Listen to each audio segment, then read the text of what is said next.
और चलिए बढ़ते आगे, आपको बता दें कई बच्चों का अस्पताल में इलाज चल रहा था। देर रात हड़कंप मच गया।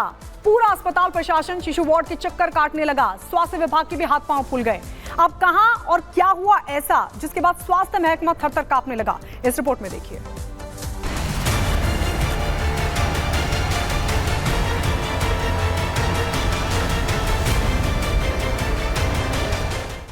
मध्य प्रदेश के नीमच में उस समय अफरा तफरी मच गई जब गलत इंजेक्शन लगाने से करीब 26 छोटे बच्चे बीमार हो गए। घटना की जानकारी मिलते ही पुलिस और प्रशासन में हड़कंप मच गया। इंजेक्शन लगने के साथ ही बच्चों के शरीर में फफोले आने लगे। मामला नीमच के जिला अस्पताल शिशु वार्ड का है। घटना के बाद अस्पताल पहुंचे लोगों का गुस्सा भी फूट पड़ा।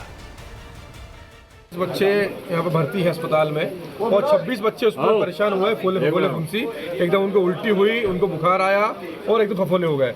इसको लेकर अफरा तफरी मच गई और कुछ परिजन अपने बच्चों को प्राइवेट हॉस्पिटल में ले गए। 5 बच्चे भी आईसीयू में हैं, कुछ बच्चे कंट्रोल में हैं। लेकिन ये बहुत बड़ी घटना है।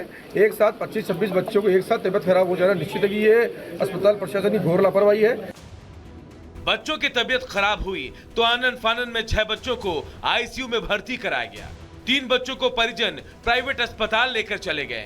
बाकी बच्चों को सामान्य वार्ड में रखकर उनका इलाज कराया जा रहा है। सभी बच्चों की उम्र 2 से 4 साल बताई जा रही है। अब सवाल है कि कैसे बिगड़ी बच्चों की तबीयत? क्या इंजेक्शन एक्सपायरी था? क्या इंजेक्शन बॉक्स में रखे वायल में गड़बड़ी थी? क्या बिना जांच के इंजेक्शन दिया गया? क्या बच्चों को रिएक्शन हुआ? हालांकि सूचना के बाद आनन फानन में एसडीएम और पुलिस अधिकारी भी मौके पर पहुंचे। जहां अब एंटीबायोटिक इंजेक्शन को जांच के लिए भेजा गया है, तो वहीं दूसरी तरफ पुलिस भी अपनी छानबीन कर रही है। बच्चे ऑलमोस्ट अंडर कंट्रोल है और कुछ 3 बच्चे प्राइवेट नर्सिंग होम में उनके माता पिता लेकर गए। हम लोग वहाँ भी देखने जा रहे हैं। 3 बच्चे आईसीयू में हैं, but they are also stable. Injection में गड़बड़ी थी या उसे बिना चेक किए देने वाले आदमी की गलती थी, ये छानबीन के बाद आज नहीं तो कल पता चल ही जाएगा। लेकिन गनीमत ये है कि वक्त रहते सब कुछ सामान्य होगा, नहीं तो हालात और बिगड़ सकते थे। Bureau report, Republic Bharat.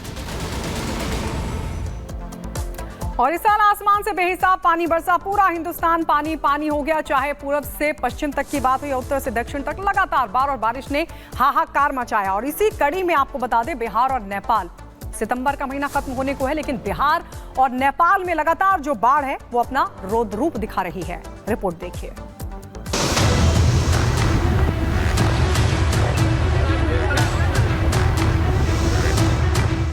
बाढ़ काल के अंतिम दौर में बिहार में कोसी नदी ने रौद्र रूप धारण कर लिया है।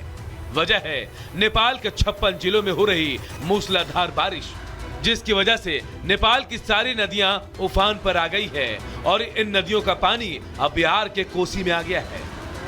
अब कोसी भी पूरे उफान पर है। हालात ऐसे हो गए हैं कि कोसी नदी का पानी कई इलाकों में घुस गया है। बाढ़ से हालात और बिगड़ रहे हैं, लेकिन अब भी खतरा टला नहीं है, क्योंकि सता रहा कुशहा त्रासदी का डर। 55 साल का रिकॉर्ड तोड़ने की तैयारी में कोसी। 6 लाख क्यूसेक पहुंचा कोसी का डिस्चार्ज। ओवरफ्लो होकर पुल के ऊपर से बह रहा पानी। ऊपर बराज पर परिचालन बंद।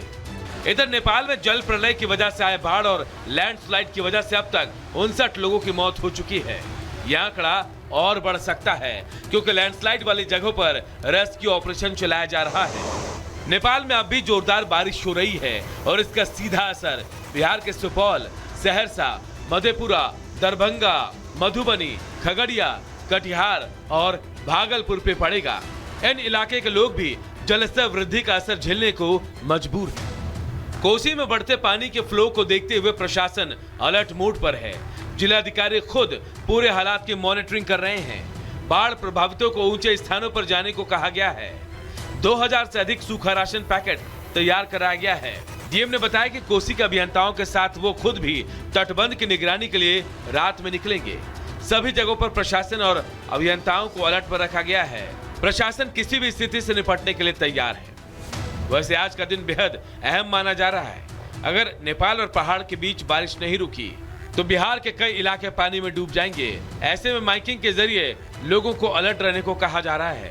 डीएम ने बताया कि कोसी के अभियंताओं के साथ वो स्वयं भी तटबंध की निगरानी रात में कर रहे हैं। सभी जगहों पर प्रशासन और अभियंताओं को लगा दिया गया है। प्रशासन किसी भी स्थिति से निपटने के लिए तैयार है। Bureau report, Republic Bharat.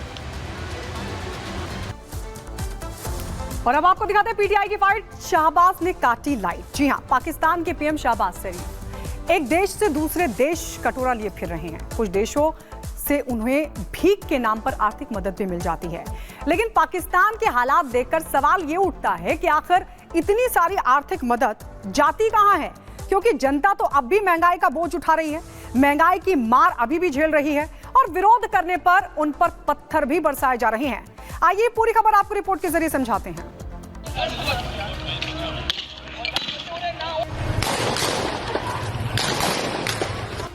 एक मशहूर कहावत है, रोम जल रहा था और नीरो बंसी बजा रहा था। रोमन सम्राट नीरो के बारे में कही गई ये कहावत सदियों बाद आज पाकिस्तान और उसके पीएम शाहबाज शरीफ पर बिल्कुल फिट बैठ रही है। ऐसा कहने की वजह ये दो तस्वीरें हैं। ये तस्वीरें पाकिस्तान की राजधानी इस्लामाबाद से सटे अटक की है, जहां बड़ी तादाद में प्रदर्शनकारी सड़कों पर उतर आए, जो कि रावलपिंडी कूच के इरादे से पूरे पाकिस्तान से यहां जुटे थे। हालात इतने बिगड़ गए कि पुलिस प्रशासन की सांसें फूलने लगी और भीड़ को काबू करने के लिए आंसू गैस के गोले छोड़े गए। बावजूद इसके लोग टस से मस नहीं हुए, बल्कि उल्टा ही हो गया। डंडे के दम पर लोगों की आवाज दबाने वाले पुलिस को पीछे हटना पड़ा। भागने पे मजबूर है। आप देख सकते हैं आवाम इस वक्त पे दब गई है। नाज़रीन किराम, पंजाब पुलिस को देखें, पंजाब पुलिस भाग रही है। नाज़रीन किराम, आप देख सकते हैं पंजाब पुलिस भाग गई है। नाज़रीन किराम, पत्थरों की बारिश हो रही है पंजाब पुलिस के बलवाइयों पर, जिन्होंने इतने साल तक जुल्म किया। आप देख सकते हैं नाज़रीन किराम, ये नाज़रीन किराम आप देख सकते हैं, हम नहीं छोड़ेंगे इनको, ये काफिरों का साथ दे रहे हैं। नाज़रीन किराम आपके सामने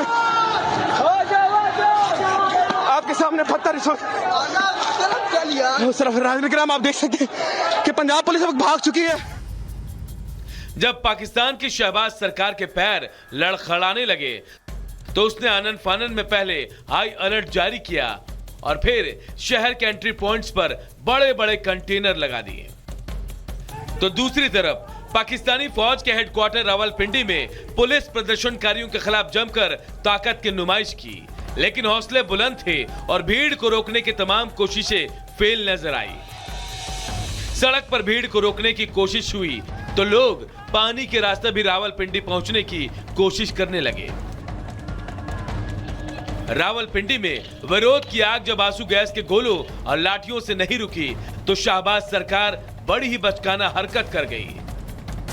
प्रशासन ने पूरे इलाके की बिजली गुल कर दी, क्योंकि शाहबाज को लगा कि पाकिस्तानी आवाम का शोर अंधेरे में डूब जाएगा, लेकिन ऐसा कुछ भी नहीं हुआ। साफ है, पाकिस्तान में लोग अपने हुक्मरानों के खिलाफ हल्ला बोल रहे हैं।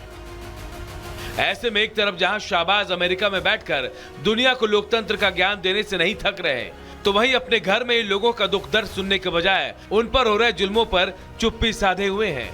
लिहाजा शाहबाज को बाकी मुद्दों पर ध्यान लगाने के बजाय पहले अपना घर देखना चाहिए।